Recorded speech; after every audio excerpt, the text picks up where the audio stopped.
Merry Christmas. দিনটা ছিল 25শে December, আর আমি গিয়েছিলাম পার্ক স্ট্রিট ঘুরতে। এতদিন শুধু শুনেই ছিলাম পার্ক স্ট্রিট নাকি খুব সুন্দর সেজে ওঠে এই 25শে ডিসেম্বরে, কিন্তু কখনো আসা হয়নি।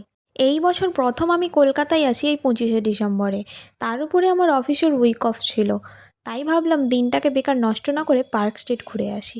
ক্রিসমাস ট্রি এতদিন শুধু ফটো আর ভিডিওতেই দেখেছি, এই প্রথম এত সামনে থেকে আমি ক্রিসমাস ট্রি দেখলাম।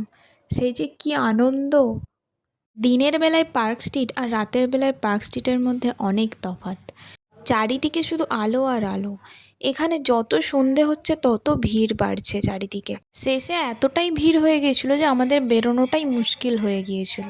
সময় আর রুটিনের অভাবে এই ভিডিওটা এতদিন পরে আমি শেয়ার করলাম। দেখা হবে নেক্সট ব্লগে। আজকে টাটা।